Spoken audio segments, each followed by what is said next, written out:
નમસ્કાર, જય હિન્દ, જય ભારત, જય સંવિધાન. જગદીશ ચુડાસમાના મીડિયા સાથે સંકળાયેલા તમામ ભાઈઓ અને બહેનોને જગદીશ ચુડાસમાના જય માતાજી. ખૂબ જ જેનું સામાજિક લેવલે નામ છે એવા નવઘણજીભાઈ ઠાકોર અત્યારે આપણી સાથે લાઈવ જોડાયેલા છે, જેના જીવનનો ઉદ્દેશ્ય છે સોનાનો સૂરજ. તો શું છે સોનાનો સૂરજ? શા માટે સોનાનો સૂરજની વાત કરે છે? એની પાછળના કારણો ક્યાં છે? એમના જીવનનું ઉદ્દેશ્ય શું છે?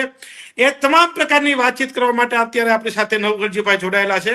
સૌથી પહેલા હું નવઘણજીભાઈને વિનંતી કરીશ કે પોતાનો પ્રાથમિક પરિચય આપવામાં આવે, ત્યારબાદ આપણે લાઈવની શરૂઆત કરશું. આજના વિષયની શરૂઆત કરશું. જી નવઘણજીભાઈ. મારું નામ નવઘણજી ઠાકોર છે. મારું ગામ ખોડાણા છે, તાલુકો સરસ્વતી, જિલ્લો પાટણ. વર્ષોથી સામાજિક પ્રવૃત્તિ અને ખાસ ઓબીસી એસટી એસસી સમાજની જાગૃતિનો અભિયાન. જી, પછાત વર્ગ માટે લડતા વ્યક્તિ, આમ તો ખરા અર્થમાં મારી દ્રષ્ટિએ એવું કહી શકે કે એક યોદ્ધા, જે એ લોકોના માટે લડે છે જે લોકોને ખરેખર જરૂર છે, જે લોકો આર્થિક રીતે પછાત છે, જે લોકો સામાજિક રીતે પછાત છે, જે લોકો શૈક્ષણિક રીતે પછાત છે અને સાથે સાથે રાજકીય રીતે પછાત છે. આ લોકો માટે લડવાનું કામ જો કોઈ કરતા હોય તો એ નવઘણજીભાઈ ઠાકોર છે. નવઘણજીભાઈ ઠાકોરને આજે લાઈવ જોડવા પાછળનું જે સૌથી મુખ્ય અને મહત્વનું કારણ છે, ત્યાંથી આપણે વાતની શરૂઆત કરશું.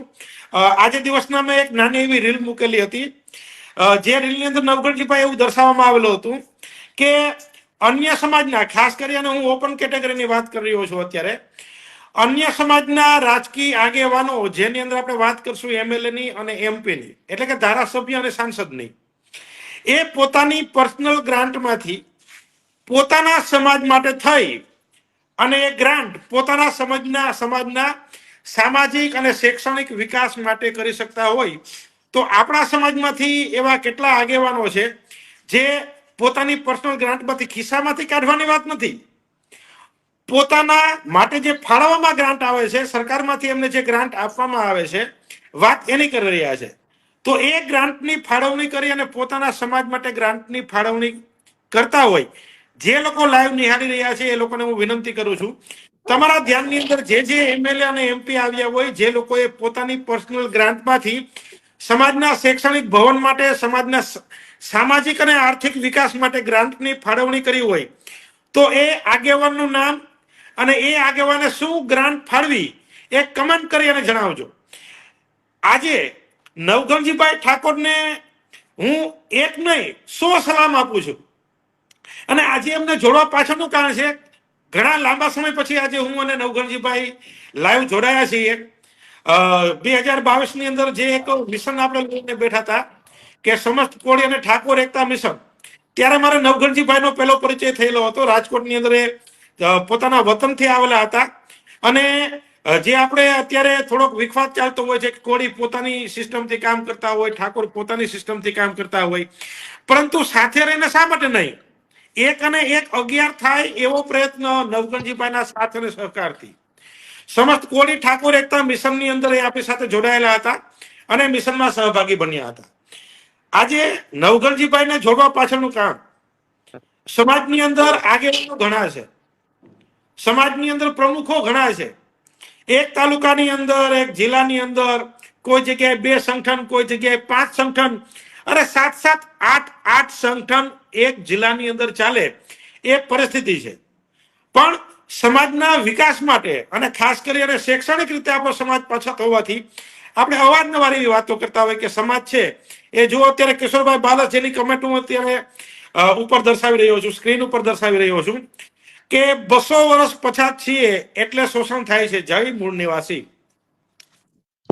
જે આ પછાતપણું દૂર થાય એના માટે વાત તો જ્યારે વિદ્યાર્થીના સન્માન સમારોહની કરવામાં આવતી હોય છે, સમૂહ લગ્ન હોય ત્યાં, કોઈ સમાજનો મેળાવડો ભેગો થયો હોય ત્યાં સમાજના લોકો વાત કરતા હોય કે શિક્ષણ ભવન હોવું જોઈએ, પરંતુ એનું યોગદાન કેટલું?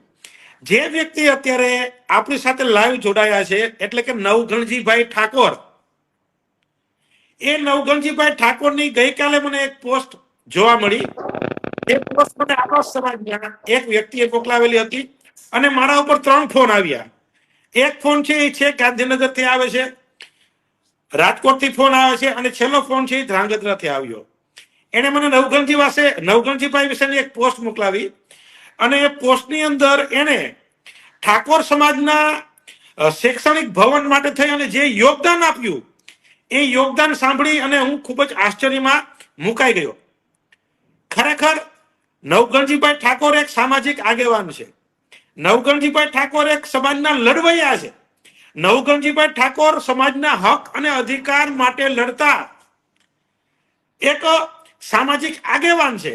તેમ છતાં પણ સમાજના શૈક્ષણિક ભવન માટે થઈ અને એને જે યોગદાન આપ્યું એ યોગદાન વિશે કઈ જગ્યાએ યોગદાન આપવામાં આવ્યું, શું કિંમતનું યોગદાન આપવામાં આવ્યું એ જાણી મને ઘણો બધો આશ્ચર્ય થયો અને આજે આપણે એમને લાઈવ જોડ્યા છે.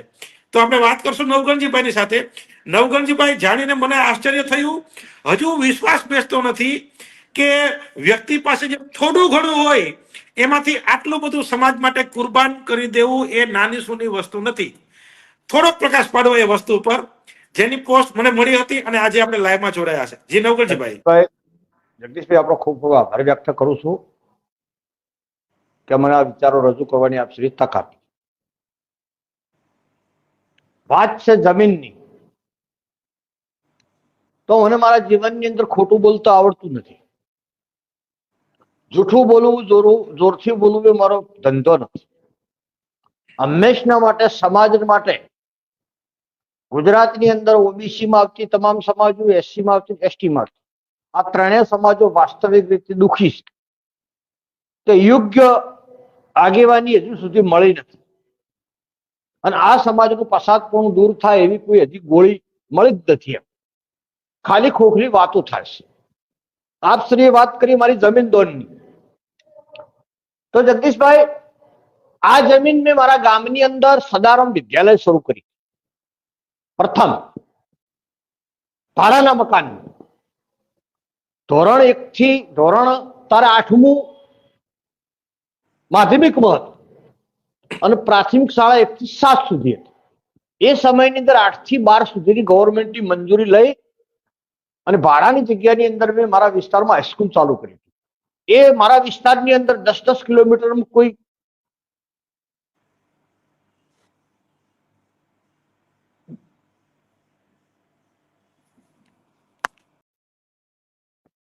અને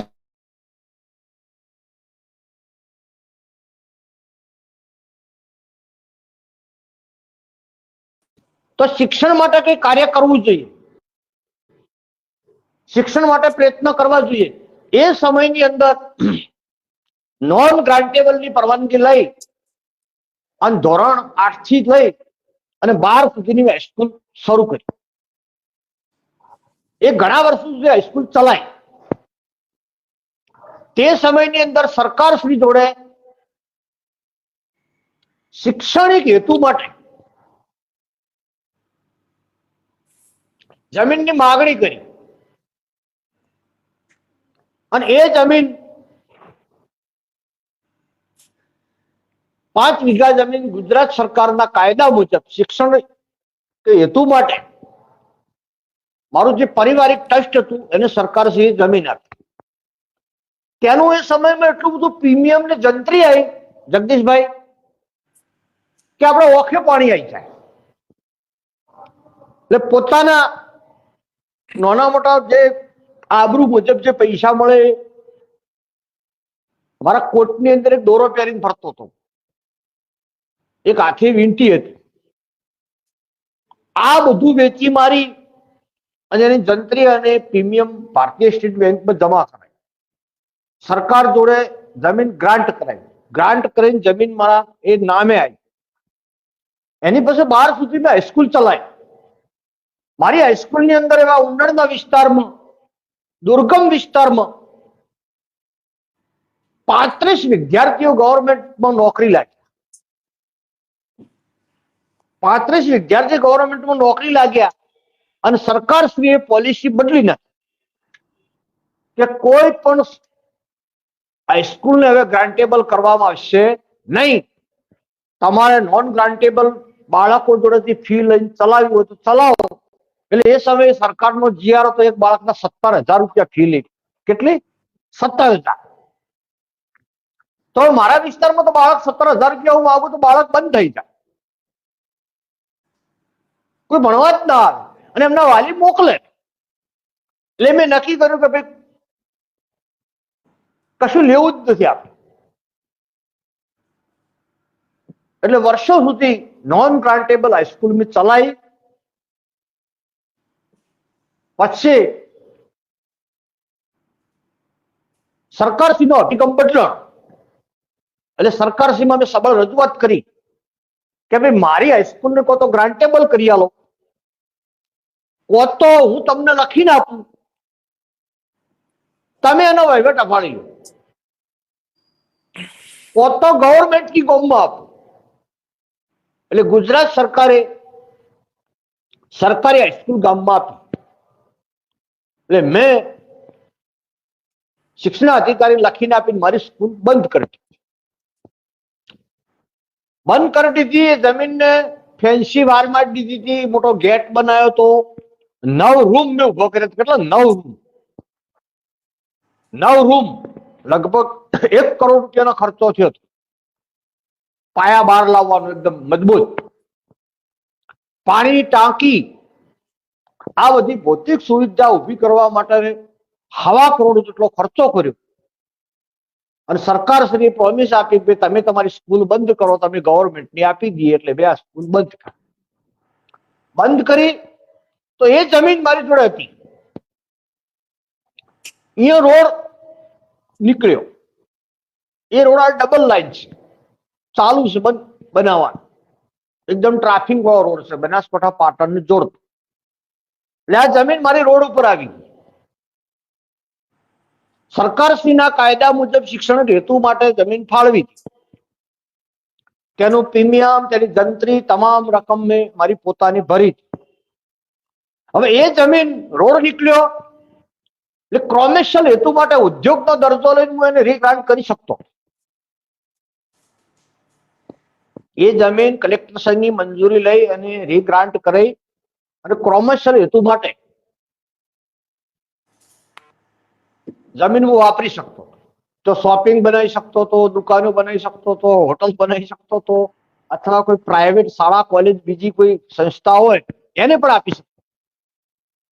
પરંતુ ગવર્મેન્ટની હાઈસ્કૂલ મંજૂર થઈ અને ગામની અંદર મૂંઝવણ પેદા થઈ કે આવી મોખાની જગ્યા કોઈ હતી ને મારા સિવાય નહીં. તો હાઈસ્કૂલ બનાવી જ હોય. એટલે સરકાર વારંવાર ટોચર કરતી હતી કે ભાઈ જમીન આપો, જમીન આપો, ને કે હાઈસ્કૂલ અમે ટ્રાન્સફર કરી દઈશું કે બંધ કરી દઈશું, તમારી ગ્રાન્ટ લેપ થશે. એટલે મારા પર્સનલ ઉપયોગ માટે, પર્સનલ લાભ માટે આ જમીનનો કોઈ પણ હું ઉપયોગ કરી શકતો હતો. પરંતુ ટોટલ મારું ગામ ઓબીસી એસટી એસસી નું છે. હવે ઓબીસી એસસી એસટી નું ગામ હોય તમે જોવો છો, એ પૈસા તો હોતા જ નથી. 14 જ હોય, પૈસા નથી. આ પછાત સમાજોની મોટામાં મોટી કમનસીબી છે કે 14 વધારે આવે પણ લક્ષ્મી કે નોણા હોતા નથી અને સાચી દિશામાં કામ કરવાની ધગશ હોતી નથી. માનસિક રીતે લોકો આળસુ હોય છે. એટલે ગઈકાલે આખા સમાજની મૂંઝવણ હતી ને મારા ધ્યાનમાં આવી. એટલે એ જમીન મેં અર્પણ કરી દીધી ગામની અંદર હાઈસ્કૂલ બને તેના માટે. હવે એ જમીન વર્તમાન સમયની અંદર કોમર્શિયલ હેતુનો હું ઉપયોગ કરું તો ઓછામાં ઓછા મને 5 કરોડનો ફાયદો થતો. આર્થિક રીતે સમૃદ્ધ માણસ હું નથી. મારા બાપ દાદાની 7 વીઘા જમીન છે મારી જોડે, 5 ભેંસો છે, 5 ગાયો છે. હાલે મારો પરિવાર સવારમાં 4 વાગે ઉઠી અને ગાયો ભેંસો દોઈને ડેરીમાં દૂધ ભરાવે, એના ઉપર આપણું જીવન છે. છેલ્લા 20 વર્ષથી હું જાહેર જીવનમાં ફરું છું, આખા ગુજરાતનો પ્રવાસ કરું છું. મારી કેપેસિટી પ્રમાણે, મારી હેસિયત પ્રમાણે મારું નામ છે. હું ધારું તો પૈસા મેળવી શકું છું, પરંતુ મારા સંસ્કાર, મારા મા બાપુની શીખ અને મારા પેઢીની વારસાગત ગુણના કારણે 1 પણ રૂપિયાનું હું ચીટિંગ કરી શકું એમ નથી. તેનું મુખ્ય કારણ એ છે કે મરેલાને મારી લેવાનું શું? તમે ગુજરાતમાં સ્થિતિ જોવો છો, કોળી સમાજની, ઠાકોર સમાજની, દલિત સમાજની, આદિવાસી સમાજની નથી જોતા આપણે? આપણો કોળી સમાજ અને ઠાકોર સમાજ 70% સમાજ કોકની વાડી કોકના ખેતરમાં ભાગિયારી દાડા કાઢે છે. ખરું. અવાસ્તવિક સ્થિતિ છે. કોઈ ભાષણમાં ગમે તે બોલતું હોય, માઇકમાં ગમે તે બોલતું હોય, પણ તદ્દન વાતો ખોટી છે. જ્યારે ગ્રાઉન્ડમાં તમે જો તો 70% સમાજ દુઃખી છે. એટલે આ બધો પાછો ધ્યાનમાં રાખી મારો અંગત સ્વાર સાઈડ ઉપર મૂકી અને જમીન મેં દોન કરી દીધી. અને મને આનંદ છે કે તમને તો ખ્યાલ છે કે આપણે બધા એલઆરડી આંદોલનમાં લડ્યા હતા. 5,500 દીકરીઓને પોલીસમાં નોકરી મળી હતી. તો એ ગરીબ પરિવારના ઘેર કેટલો ઉત્સવ દિવાળી જેવો થઈ ગયો હતો. એટલે એ જ ભાવનાથી આ જમીન મેં આપી દીધી કે ભાઈ મારા ગામના આજુબાજુના ગામના વિદ્યાર્થી હાઈસ્કૂલમાં ભણશે અને એમના કિસ્મતમાં હશે સારી નોકરી ઉપર જશે તો એક પરિવાર તો સુખી થશે ને. એ ભાવનાથી મેં જમીન દોન કરી દીધી છે. અને મારો પોતે સ્વભાવ એવો છે કે કોઈ જો જાતની વાહવા નહીં, કોઈ ટીકા કરે તો ચાલે, કોઈ અભિનંદન કરે તો ચાલે. એ આપણે માનસિક રીતે તૈયાર થઈ ગયા છે કે જે સમાજનું કામ આપણે કરવા નીકળ્યા છે એ સમાજને આંખો, કાન, નાક બધું છે પણ હોન નથી. અને જે હોન વગરનો સમાજ હોય એનું બધું આપણે સહન કરવું પડે. એટલા માટે કરવું પડે કે આપણે આ સમાજમાં જન્મ લીધો છે. વર્તમાન સમયની અંદર વચ્ચે વિશેષ વાત કરું છું, કોઈની ટીકા ટિપ્પણી નહીં, પણ અમુક સમાજો એવા છે ગુજરાતમાં કે સેકન્ડની અંદર હોનમાં સમજી જાય. અમરેલીમાં પાયલબેન ગોટી ની રાતે 12 વાગે ધરપકડ પોલીસે કરી. ગુજરાતનો ઓલ ઓવર પાટીદાર સમાજ એક થઈ ગયો. અભિનંદન ધન્યવાદ હું આપું છું કે ભાઈ સમાજની એકતા કેવી છે. કોઈને એમાં દૂધમાં પૂરા કાઢ્યા નતા. કોઈ આગેવાન એવું સ્ટેટમેન્ટ નતું આવ્યું કે ભાઈ પાયલબેન ની ભૂલ હતી કે આની ભૂલ હતી કે આની ભૂલ હતી. કોઈ વિશ્લેષણ નતું કર્યું, કોઈ ગુણ દોષનો નિર્ણય નતો લીધો. એક જ અવાજ, અમારી દીકરીની ધરપકડ કરી કેમ 12 વાગે. આ એનું નામ એકતા કહેવાય ને, એનું નામ સમાજ ભાવના કહેવાય. અને બીજું વિશેષ કે ગુજરાતમાં ઠાકોર સમાજ અને કોળી સમાજ આ બે સમાજમાં આગેવાનો અઢળક છે, સંસદો અઢળક છે, ધારાસભ્યો અઢળક છે. એની કોઈ કમી જ નથી. લીડરો પણ એટલા છે, સંગઠન પણ એટલા છે. પણ દરેક ગાડી દિશા વગરની દોડી રહી છે. કોઈ રિવર્સ મારે છે, કોઈ આગળ મારે છે, કોઈ દોઢી જવા દે છે, કોઈ જમણી જવા દે છે. હજી આ ગાડીઓને સહી રસ્તો મળ્યો નથી આ બે સમાજ. એનું મુખ્ય કારણ કે જે વર્તમાન સમયની વેદના છે એને વાચાલનાતું મળ્યું નથી. કે કઈ પાર્ટી સારી હતી, કયા મુખ્યમંત્રી સારા હતા, એનું વિશ્લેષણ હજી આ સમાજોએ કર્યું નથી. અને એ વિશ્લેષણ નથી કર્યું એટલે સમાજો પસાર છે. કોઈ પણ સમાજનો વિકાસ કરવો હોય તો દોન હાલવાથી વિકાસ ના થાય, ભાષણ કરવાથી ન થાય. એ સમાજને પ્રગતિના પંથે લઈ જવા માટે, સમાજનો વિકાસ કરવા માટે નીતિ વિશે નિર્ણય કોઈ નેતા ઠોસ લે તો જ સમાજનો વિકાસ થાય, તો સુધી ના થાય. એક્ઝામ્પલ દાખલ કે સરોણ આયોગ છે, એમની ગુજરાતમાં 15% વસ્તી છે. ઓબીસી, એસટી, એસસી ની સંખ્યા 85%. તો એ નિગમની અંદર હજારો કરોડો ગ્રાન્ટ હોય છે. આપણા નિગમોમાં 2 કરોડ, 5 કરોડ, 3 કરોડ હોય, છતાં આપણા નેતાઓ મોઢેથી બોલી શકતા નથી. તો નેતાગીરી શું કામ?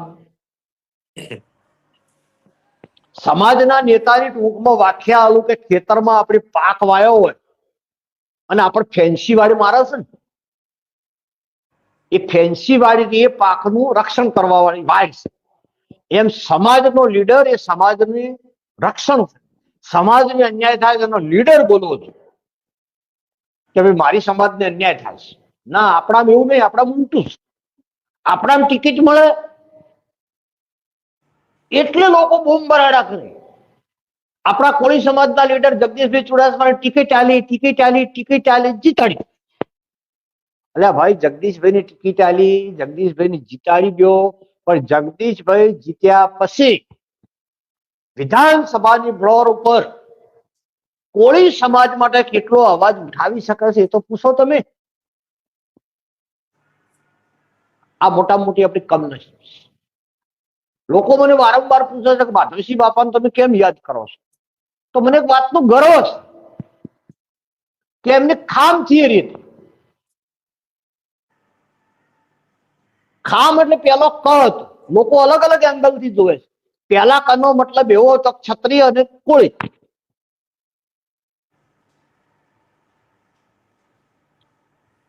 આખી ખામની અંદર ઓબીસી એસટી એસસી 3 આવી જતું અને એમને 49 સીટો લાવી.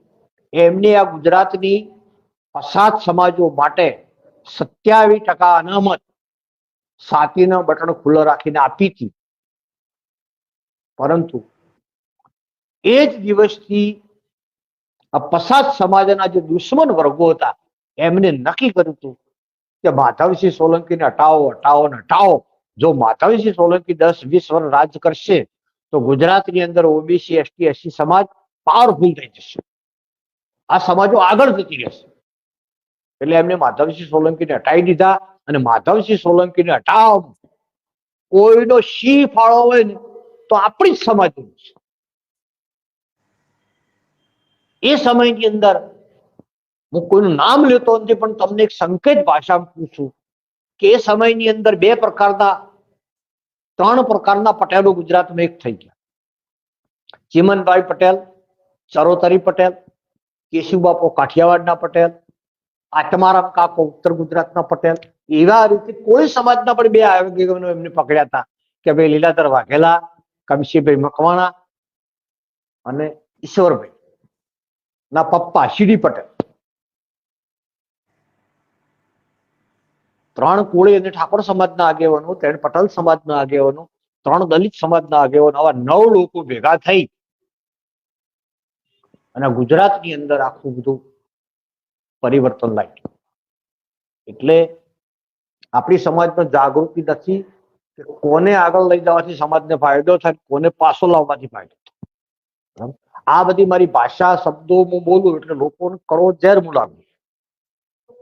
હું લોકોને કહેવા માંગુ છું કે અમારા ઉત્તર ગુજરાતમાં ઠાકોર તરીકે એક સરનામ ચાલે છે. એ બાજુ આપણે કોળી સમાજ ચાલતો છે. દક્ષિણમાં કોળી પટેલ ચાલે છે. વાસ્તવમાં આ તમામ સમાજો ઓબીસીમાં છે. તો ઓબીસી સમાજની વસ્તી ભારત સરકારના આંકડા મુજબ 52 થી 53 કે 54% છે. એસસી એસટી ભેગી કરો એટલે 22% છે. ટોટલ વસ્તી ભેગી કરો એટલે 80% આંકડો જાય છે. હાલ વર્તમાન સમયમાં જગદીશભાઈ 80% પ્રજા જોડે છે શું મને બતાવો. ગુજરાતના 33 જિલ્લા છે. કોઈ દૂધ સંઘનો ચેરમેન સમાજ જોડે છે, કોઈ ડિસ્ટ્રિક્ટ બેંકનો ચેરમેન છે, કોઈ એપીએમસી છે. ગુજરાતમાં કેબિનેટ મંત્રી છે, નાણામંત્રી છે, ગૃહમંત્રી છે, નિગમમાં છે. તો શના માટે તમે ગુલામી કરો છો? તમને કઈ મળતું તો છે જ. જે મળે તમારા વ્યક્તિગત સ્વાર્થમાં મળે છે.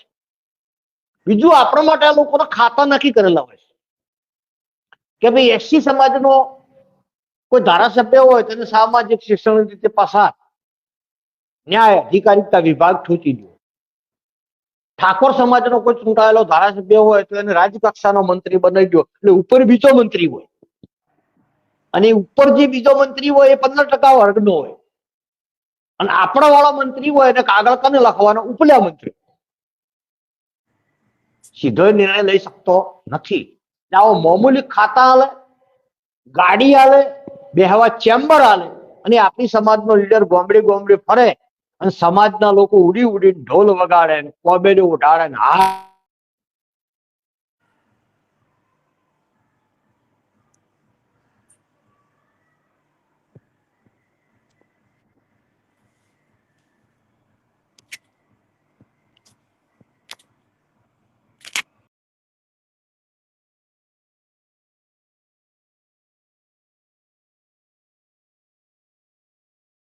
સોના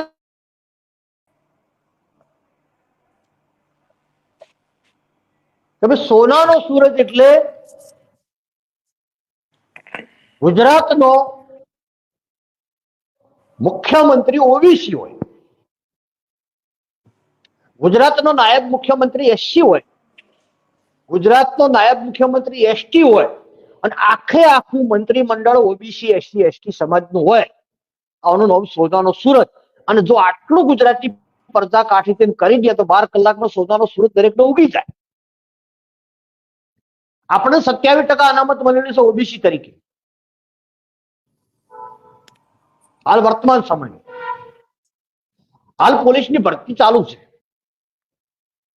આ લોકોએ નવો નિયમ દાખલ કર્યો છે. આપણા અક્ષર એકાદમી ગાંધીનગરના પ્રોફેસર બીસી રાઠોડ સાહેબ કોર્ટમાં ગયા છે. તો આ લોકોએ જીઆર કર્યો છે કે ભાઈ રક્ષા શક્તિ યુનિવર્સિટીમાં જે વિદ્યાર્થી ભણ્યો હોય એને 5 ગુણ વધારવાના. તો બોલો, ગુજરાતનો કોળી સમાજનો છોકરો ગાંધીનગર રહી અને રક્ષા શક્તિ ભણવાનો, ગુજરાતનો ઠાકોર સમાજનો દીકરો ગાંધીનગર રહી રક્ષા શક્તિ યુનિવર્સિટી ભણવાનું, ગુજરાતનો દલિતનો છોકરો જવાનો, ગુજરાતનો દેવી પૂજક સમાજનો જવાનો, તો આપોઆપ આપણે બહાર થઈ. એટલે આ લોકોની પોલિસી એવી છે કે આપને ધીમે ધીમે ખતમ કરી દે. અને એ ખતમ થવા માટેનું કારણ આપણી સમાજ છે. લોકો એક જ અવાજથી ચૂંટણીના ટાઈમે અવાજ કરે છે કે ભાઈ નરેન્દ્રભાઈ સિંહ ગુજરાતમાં કે દેશમાં ત્યાં સુધી હિન્દુ સુરક્ષિત છે, પછી હિન્દુ ખલાસ થઈ જાય. તો નરેન્દ્રભાઈ તો 10 વર્ષથી 12 વર્ષથી જ આયા, 15 વર્ષથી વડાપ્રધાન તરીકે આયા. એની પહેલા તો બીજા બધા હતા ને, કેમ કોઈ ખલાસ થઈ ના ગયું? મોગલ સામ્રાજ્ય વર્ષો સુધી ચાલ્યું દેશમાં, કેમ કોઈ ખલાસ ના થઈ? અને આપણો લોકો ઝંડા જ પકડે છે. હું તો સ્પષ્ટ ગુજરાતી કહેવા માંગુ છું કે જો ઠાકોર સમાજ અને કોળી સમાજને આ લોકો હિન્દુની વ્યાખ્યા ગણતા હોય, આપણને હિન્દુ ગણતા હોય, તો ગુજરાતનું મોટામાં મોટું ધર્મસ્થાન છે પેલું નામ અંબાજી. કેમ ટેસ્ટમાં બે સમાજોને લેતા નથી? સોમનાથ કેમ ટેસ્ટમાં લેતા નહીં? દ્વારકા કેમ ટ્રસ્ટી તરીકે લેતા નહીં? પાવાગઢ કેમ ટ્રસ્ટી તરીકે લેતા નથી? બહુચરાજી મારી બાજુ કેમ ટ્રસ્ટી તરીકે લેતા નથી? તો એ વાત આવે એટલે આપણે હિન્દુ તરીકે એમાં આવતા જ. એટલે આ બધી ખોખલી વાતો છે અને ધીમે ધીમે આપણી સમાજોને પતાઈ નાખવાનું વિઝન ચાલ્યું છે. આ સમાજો ને જાગે તો આ સમાજોનું પતન થઈ જવાનું છે. જેવી રીતે જમીન જાગીરો પહેલા ટોટલ જમીનો આપણી જોડે, બરાબર?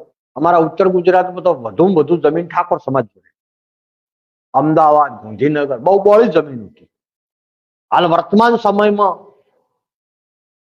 કોઈ વીઆઈપી વર્ગને હું મળવા દઉં તો દરવાજા ઉપર ચોકિયાત બેઠા હોય છે ને આપણે પૂછીએ કોણ છો? ઠાકોર. 10 મિનિટ એમની સાથે ચર્ચા કરો તો આપણને એક જ કે આ જમીન બધી મારી, મેં વેસાતી, હું એ ચોકિયાત છું. એટલે હજી કોઈ ટુકડા વધ્યા છે ને થોડા ઘણા, એ જાગૃત નહીં બને, સાફ થઈ જાય છે. મૂડીપતિઓ, ઉદ્યોગપતિઓ વિકાસના નામે, ડેવલપિંગના નામે થોડા થોડા જમીનના ટુકડા સમાજો જોડે છે, બધી ખરીદી લેવાના, સમાજ લલચાઈ જવાની અને આપી દેવાની, અને પછી સમાજ એમના રોજ તુકલા ખાવાય. આ સ્થિતિ જગદીશભાઈ ગુજરાતમાં છે. અને હું આ સોનાનો સૂરજ અભિયાન એટલા માટે લઈને નીકળ્યો છું કે ભાઈ ગુજરાતનો ઠાકોર સમાજ અને કોળી સમાજ એક થાય તો 40% જનસંખ્યા થાય છે. કેટલી? 40%. 40% જનસંખ્યા વાળા જોડે શું ગુજરાત? જેની 40% સંખ્યા હોય તો એનો મુખ્યમંત્રી ના હોવો જોઈએ ખરેખર? પણ ના, આપણે લોકો અમુક તો આપણી સમાજના દોઢ ડાયામંડ ઠપકો આપે છે કે ભલા માણસ સીધે સીધી તમે વાત કરો છો ઠાકોર મુખ્યમંત્રી, ઓબીસી ની સરકાર, એસસી ની સરકાર, એસટી સરકાર. એટલે ભાઈ કેમ વાત ના કરો? ઓબીસી, એસટી, એસસી તેમની જનસંખ્યા ભેળી કરો 80% થાય તો 80% વાળા જ શાસન કરવા જોઈએ. આપણો કદી વારો આવે જ નહીં. અને વારંવાર મુખ્યમંત્રી પટેલ સમાજનો રહે એનો તમને વધો નથી. જૈન સમાજનો મુખ્યમંત્રી રહે એનો તમને વાંધો નથી, અન્ય સમાજનો મુખ્યમંત્રી એનો તમને વાંધો નથી, તો ઠાકોર અને કોળીમાં તમને શું વાંધો છે મારું? એટલે પહેલી જાગૃતિ આપણી સમાજની. આપણે અન્ય સમાજના હોમે તો પછી લડવાનું છે, પેલા આપણા ભાઈઓના હોમે લડવાનું છે. તમે વિંછિયા ના જોયું? વિંછિયાનો બનાવ એટલે સંપૂર્ણ જે આગેવાનો જનતાનો અવાજ ઉપાડતા હતા, જે આગેવાનો કોળી સમાજનો અવાજ ઉપાડતા હતા, જે આગેવાનો ગરીબોનો અવાજ ઉપાડતા હતા, એમને દબાઈ દેવા માટે અંદર ગાળી દીધા કે અમને સીધા દોર કરી દો એટલે બોલતા બંધ થઈ જાય. આ પોલિસી ચાલી રહી છે અને એના મોરબી આપણી સમાજના લોકો હોય છે. અને સમાજ માટે જે વ્યક્તિ લડે એનો કોઈ સાથ આપતો. હું 4 મહિના જેલમાં રહ્યો. ગુજરાતનો કોઈ પણ ધારાસભ્ય કે સંસદ મને જેલના દરવાજા હોટ લેવા આપણી સમાજમાં આવ્યો નથી. જયારે છૂટીને બહાર આવ્યા ત્યારે કહેવા આવતા હતા કે મારી સભા છે કે શબ્દો કહેવા આવશે, બોલો. એટલે સમાજની જાગૃતિ લાવવાની જરૂર છે. અને લોકો એમ કહે છે કે શિક્ષણ આવે તો પ્રવૃત્તિ આવે, પ્રગતિ થાય. હું નહીં માનું. હું મારા વિસ્તારની વાત કરું. અમારા ઉત્તર ગુજરાતની અંદર શિક્ષણ 0 હતું. તાર મારો ઠાકોર સમાજ ધારે અને અપક્ષ ધારાસભ્ય બનાવતો, અપક્ષ સંસદ બનાવતો, અને શિક્ષણ વધારે આવ્યું એટલે મારી વિધાનસભા સિદ્ધપુર લાગે. મારી સિદ્ધપુર વિધાનસભાની અંદર 2022ના ઇલેક્શનમાં ઠાકોર સમાજના ઉમેદવાર ચંદનજી ઠાકોર, તો મારી સમાજ અને ચંદનજી સમાજનો અમે બે એક સમાજના છે. આપણી સમાજના 70,000 મત, હોમે જે ભાજપના ઉમેદવાર હતા એમની સમાજના 3500 મત. તો 3500 મત વાળો સમાજનો લીડર જીતી ગયો, 70,000 સમાજ વાળો હારી ગયા. આ સ્થિતિ હાલ ગુજરાતમાં અને સમાજમાં છે. બરાબર. આમાંથી ફેસબુકના લાઈવના માધ્યમથી આપણા પેજમાં જોડાયેલા તમામ લોકોને હું વિનંતી કરું છું કે ગ્રાઉન્ડમાં કામ કરો, લોકોને વિશ્લેષણ સાથે સમજાવો કે ભાઈ કઈ જગ્યાએ તમને નુકસાન છે, કઈ જગ્યાએ ફાયદો છે, અને ફાયદો કઈ પાર્ટી છે, કઈ પાર્ટીમાં નુકસાન છે. એટલી તો દરેકને ભગવાને જન્મ આલ્યો છે, અવતાર આલ્યો છે. માણસ 18 વર્ષ પછી મતાધિકાર પ્રાપ્ત કરે છે, તો એને એટલી તો મગજમાં હોવું જોઈએ કે ભાઈ આનો ફાયદો. લોકો નર્મદાની કેનાલ જોવે એટલે ફોટો પડાવે, ભાજપની સરકારમાં લીલા લહેર છે, જો લહેર જાય કે કરાક કર. એટલે મારા ભાઈ, એની પ્રથમ ઈટ કોંગ્રેસ વાળે મૂકી નર્મદા ડેમની, અને નર્મદા ડેમ પૂરો કર્યો હોય તો ચિમનભાઈ પટેલે કર્યો. સત્ય વાત, હું શું બોલતો નથી કોઈ પણ વ્યક્તિ, કે ભારત દેશની વિશ્વ બેંકે નર્મદા ડેમ બનાવવા માટે લોન આપવાની ના પાડી હતી, તો ગુજરાતના મુખ્યમંત્રી ચિમનભાઈ પટેલે પર્સનલ નર્મદા બોન્ડ બજારમાં મૂકી નાણાં એકઠા કરી અને નર્મદા બંધ પૂરો કર્યો તો અધૂરી કેનાલનું કામ પૂરું કર્યું. તેના કારણે નર્મદા ડેમ. એમના પછીના મુખ્યમંત્રી તો માધવસિંહ દાદા મધ્યાહન ભોજન કોના માટે ચાલુ કર્યું? હું એમને યાદ હતો ત્યારે એક વખત મળવા ગયો માધવસિંહ બાપા. મેં મધ્યાહન ભોજન વિશે એમને પ્રશ્ન કર્યો. મને કે ભાઈ, આપણા ગરીબ પરિવારના મમ્મી પપ્પા સવારમાં 8 વાગે કોકના ખેતરમાં વાડીએ કોમે જતા રહે, અને બાળકોની શાળા ચાલુ થાય 10:30 વાગે, તો બાળકો નિશાળમાં ભૂખ્યા આવે કે ના આવે? મેં કીધું આવે. કે છૂટે હોજે કેટલા વાગે? 5 વાગે. તો કે આખો દિવસ બાળકો ભૂખ્યા રહે કે ના રહે? આપણે આવા ગરીબ બાળકોની ચિંતા કરી મધ્યાહન ભોજન ચાલુ કર્યું.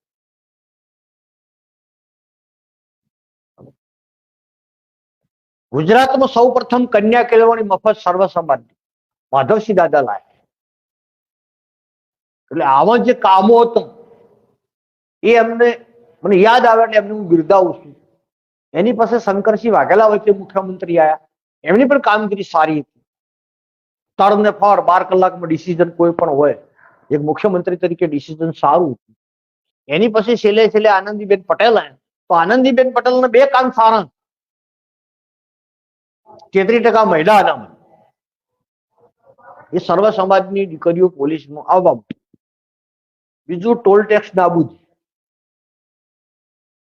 એટલે આવા જે મુખ્યમંત્રીએ કામ કર્યા છે એવા લોકોની ગુજરાતમાં જરૂર છે.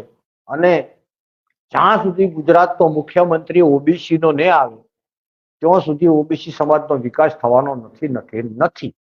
આ લોકોની વર્તમાન સમયમાં દરેક ભરતીની અંદર ઓબીસીની 27% અનામત ખાઈ જાય છે. એક એક્ઝામ્પલ દાખલા, લોકો 100 કલાક લેવાના હોય 100, તો 27 ઓબીસી ના આવવા જોઈએ ના આવવા જોઈએ? પણ નહીં આવતું.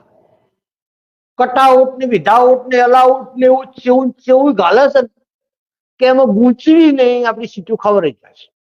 જયારે માધવસિંહ દાદાએ ઓબીસી અનામત 27% આલી ત્યારે એની અંદર એક જોગવાઈ હતી સરસ કે જગદીશભાઈ નો દીકરો ઓબીસી સર્ટિફિકેટ રજૂ કરીને ફોર્મ ભરે અને દરેક પરીક્ષાઓમાં ટેલેન્ટ સાબિત થાય, સારા ટકા લાવે, તો એ દીકરો આપોઆપ જનરલમાં ટ્રાન્સફર થઈ જતો હતો અને ઓબીસી ની જગ્યા વધતી હતી તો બીજા ઓબીસી વાળાને પાછળ લાભ મળતો તો એ લોકોએ અમને કાઢી દીધું. બીજો તાતો એકદમ હાલનો મુદ્દો, તમને વર્તમાન મુદ્દો કયો અન્યાય છે કે મારા ઘણા મિત્રોએ આખા ગુજરાતમાં લગભગ સરકારી પ્રાથમિક શાળાઓનું સર્વે કર્યું કે ભાઈ સરકારી પ્રાથમિક શાળાઓમાં કના બાળકો ભણે છે, તો સંપૂર્ણ તમામ બાળકો ઓબીસી એસટી સમાજના ભણે છે. બાકી સવર્ણ સમાજનું એક પણ બાળક સરકારી સ્કૂલમાં ભણતું નથી. એટલે આ લોકો ગ્રામ્ય વિસ્તારની પ્રાથમિક શાળાઓ બંધ કરવા માંડ્યા. એટલે આપણને અન્યાય છે રાહ. બીજો અન્યાય, મોટો અન્યાય ચાલે કે યુવાનો માટે, તમારો દીકરો કે દીકરી નોકરી મેળવવા માટે સવારમાં 4 વાગે ઉઠી દોડે છે, આખી રાત વાંચે છે, પરંતુ એ સિલેક્ટ થતો નથી. તો કારણ શું? તો આ લોકોએ આની પછીની પાછલી ભરતીઓ બધી થી એની અંદર પોલીસમાં વધુમાં વધુ ઓબીસી એસટી સમાજના બાળકો આવ્યા અને બાળકો આવવાથી આ લોકોએ વિશ્લેષણ કર્યું કે ભાઈ આ બાળકો કેમ આવ્યા વધારે. તો એમના નિષ્ણાતોએ અભિપ્રાય આપ્યો કે ભાઈ જે દોડના ગુણ છે એ 1-2 પોઈન્ટ વધારો આવે છે આ સમાજના બાળકોને, જે સરપ્લસમાં મેરિટ બની છે. આપણા બાળકો લેખિતમાં થોડા કાચા હોય છે અને દોડવામાં ફાઇટ હોય છે. એટલે દોડવાના ગુણ વધારે લાવતા હતા, લેખિતમાં થોડા ઓછા લાવતા હતા. બે ભેગા કરો એટલે મેરિટ થઈ રહ્યું. આ લોકો દોડતા ગુણ જ કાઢી નાખ્યા. એટલે તમારી આપોઆપ બાદબાકી થઈ. તમને સમજણ ના પડે દવાની. એટલે આવી રીતે નાના મોટા અન્યાય થઈ રહ્યા છે. આ અન્યાય માટે રોજ આંદોલન કરવું, રોજ ભોડાકૂટ કરવી, રોજ જેલમાં જવું. આપણી સમાજના જે લીડરો લડે છે કષ્ટ સહન કરે છે, આર્થિક રીતે પેમાલ થઈ જાય છે. મારા જેવા ભિખારી થઈ ગયા છે, મતલબ દોણા ખાવાનું ફોફા થઈ જશે, ડીઝલ નથી ગાડી મૂકવા માટે, બરાબર. એટલે હવે એક જ વિકલ્પ છે, ઓબીસી એસટી એસસી ત્રણેય સમાજો જાગૃત બને, મુખ્યમંત્રી ઓબીસી નો બને અને 2 ડેપ્યુટી મુખ્યમંત્રી એસસી એસટી ના બને. આખું મંત્રીમંડળમાં ઓબીસી એસસી એસટી હોય, આવું એક મારું સપનું છે. અને એમાં સૌનો સહયોગ માંગુ છું કે જ્યાં સુધી પરિવર્તન ન કરો ત્યાં સુધી તમારા હક અને અધિકાર તમને મળવાના નથી. અને ગુલામી ખોટી આપણી ગુલામી છે. આ ગુલામીથી બહાર આવવું હોય, મુક્ત થવું હોય તો પરિવર્તન. વાત તો ધાર્મિકતાની આવે, તમને આપણી સમાજ પણ એમાં દોષી છે કે જગદીશભાઈ તમે જોતા હશો અમારી બાજુ લોકો ભાદરવદ પૂનમનો મેળો ભરાય એટલે 10 દિવસ પહેલા ઘેરથી હડ્યા પડા. 10 દિવસે તો અંબાજી પોકે, રિટર્નમાં 500 દાડી ઘેર આવે, 15 દિવસ, 4-5 દિવસ થાક લાગ્યો એટલે બેહે, પછી પાછું પૂરું થાય એટલે ચૈત્ર મહિનો આવે ચાલતા બહુચરાજી જાય, એમાંથી કોક વળી પાવાગઢ ચાલતું જાય, કોક દ્વારકા જાય, કોક રણુજા જાય. એટલે આપણો ઓબીસી સમાજ ઓમો નવરો જ રહેતો નથી. પછી મરણ પ્રસંગ, કોઈ સર્જન જેનું મરી જાય, એ જન્મ અને મૃત્યુ કુદરતના હાથની વાત છે. જો એ આપણા હાથમાં હોત તો આપણે કોઈ મરવા જ નથી. પરંતુ આપણા લોકો એને મરણ ક્રિયા પતાયા પછી ગભે લાલ ખીસ્યું નોસી માથે ટકલું કેરી 20 દાડા ઘેર બેસી રહે સોનામાં. પછી અમારી બાજુ રિવાજ છે, હવા મહિનો થાય એટલે થાળી કરે.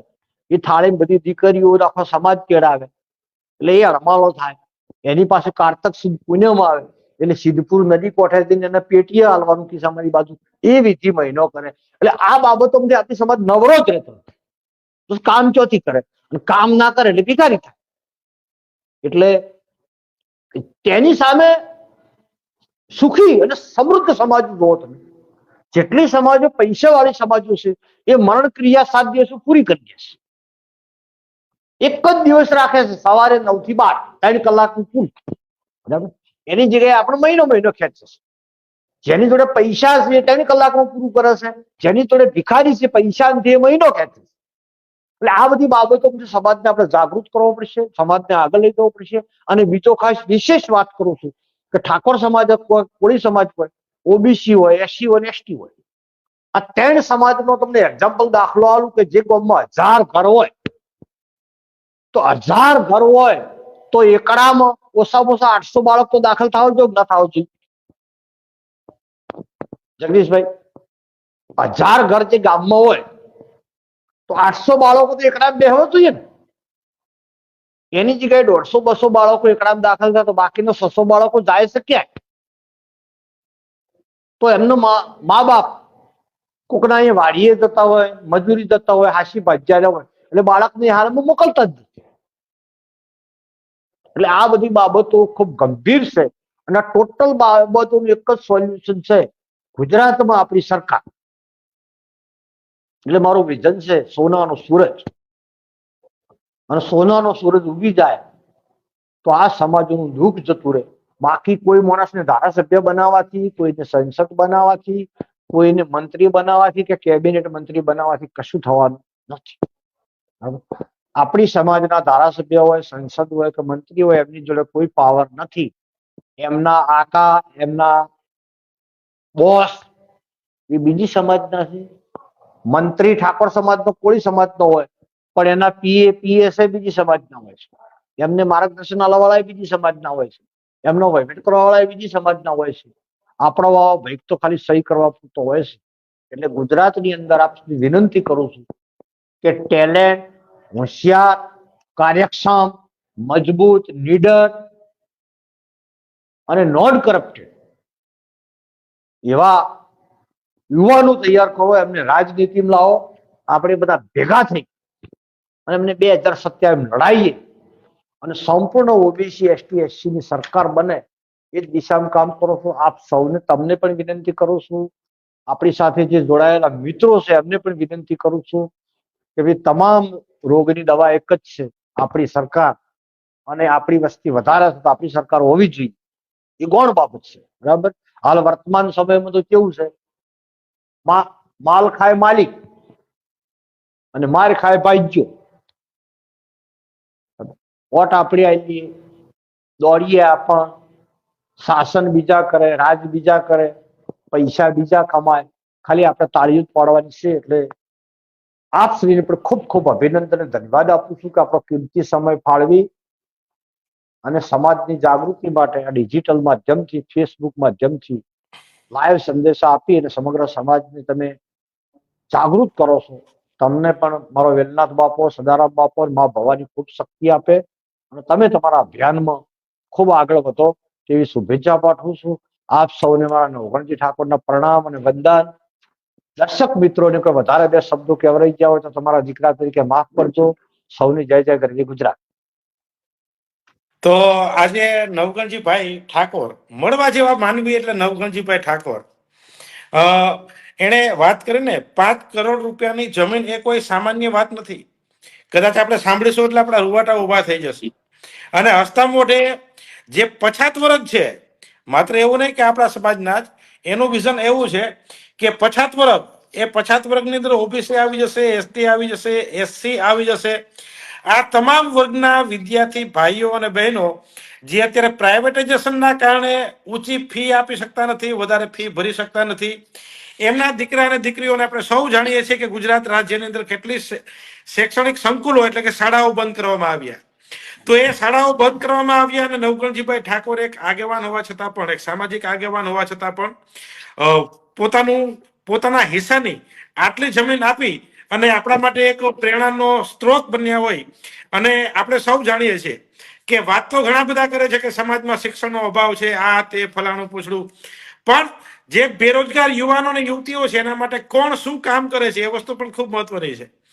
માની લો કે કોઈ ધારાસભ્ય છે, કોઈ એમપી છે, તો એ કેટલા વિદ્યાર્થીને દત્તક લે છે, એ વસ્તુ પણ ખૂબ મહત્વની છે. એટલે નવગણજીભાઈએ જે આજે સમાજ માટે યોગદાન આપ્યું, એ યોગદાનને ઇતિહાસ છે એ યાદ રાખશે. એમના જીવનનું મકસદ છે એટલે કે સોનાનો સૂરજ. શા માટે સોનાનો સૂરજ? એને વિગતવાર આપણે આજે ચર્ચા કરી, આપણે માત્ર એને સાંભળ્યા છીએ. તો આપણા સમાજને જે અન્યાય થાય છે, એ સામાજિક રીતે અન્યાય થતા હોય, શૈક્ષણિક રીતે આપણે અન્યાય થતો હોય, બેરોજગાર યુવાનો અને યુવતીઓને નોકરી ના મળતી હોય, કેવી રીતે નોકરી મળતી નથી, એના માટેના કારણો શું છે એની પણ આપણે એને વાત કરી. રાજકીય રીતે આપણો ઉપયોગ કેવી રીતે કરવામાં આવે છે કે સમાજમાંથી, આપણા સમાજમાંથી જે પક્ષને વફાદાર રહી શકે અને વાત માત્ર સમાજની કરે, એમને આગળ ધરી અને આખા સમાજનો ઉપયોગ વોટ બેંક તરીકે કરવામાં આવે છે. અને પછી સમાજના જગ્યાએ સમાજ જ્યાં હતો ત્યાંનો ત્યાં. તો આ એક પ્રકારની રાજ રમત છે જે આપણા સમાજની સાથે રમવામાં આવી રહી છે. તો એ બધી વસ્તુઓ બંધ થાય એના માટે થઈ નવગણજીભાઈ ઠાકોરે એક પોતાનું મિશન શરૂ કર્યું, એ એટલે કે સોનાનો સૂરજ. અને નવગણજીભાઈનો એક ઉદ્દેશ્ય છે કે ગુજરાત રાજ્યની અંદર ગુજરાત રાજ્યનો મુખ્યમંત્રી એ કોળી ઠાકોર સમાજનો હોય અને ડેપ્યુટી સીએમ એ એસટી અને એસસી સમાજમાંથી એક સિલેક્શન થાય. તો જે રીતે જે તે સમયની અંદર માધવસિંહ સોલંકી આપણા સમાજના એ સીએમ હતા અને આપણે કેટલો એનો લાભ મળ્યો, અત્યારે જે 27% અનામત છે એના કારણે જ લાભ મળ્યો છે.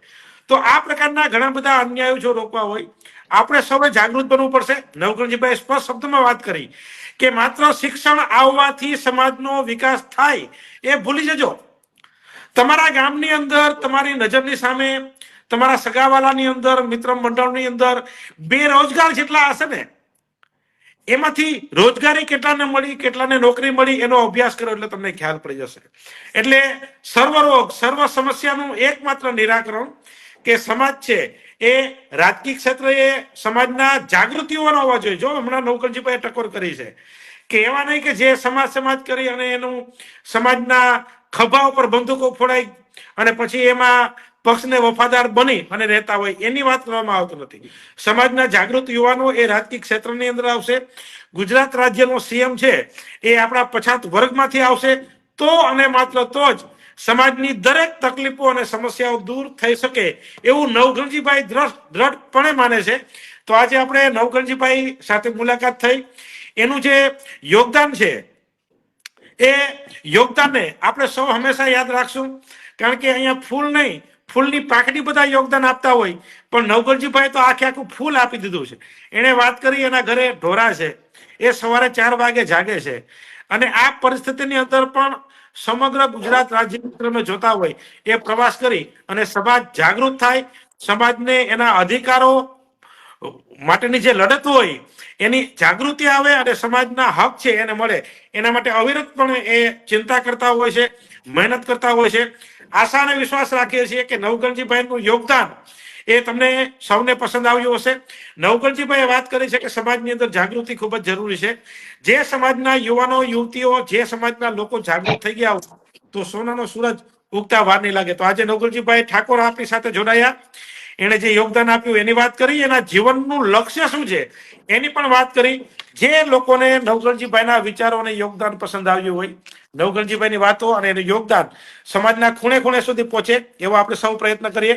તો નવગણજીભાઈ ખૂબ ખૂબ આભાર. આજે તમે સોશિયલ મીડિયા સાથે અમારી સાથે જોડાયા અને ખૂબ સારી વાતો કરી.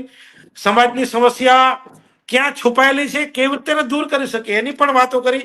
તેના માટે સમસ્ત કોળી સમાજ અધિકાર મંચ વતી અને એની સાથે જોડાયેલા 2,67,000 ફોલોવર વતી હું આપનો ખૂબ ખૂબ આભાર માનું છું. ફરીથી સમાજને સ્પર્શતા મુદ્દાની સાથે આપણે મળતા રહેશું. Thank you very much નવગણજીભાઈ.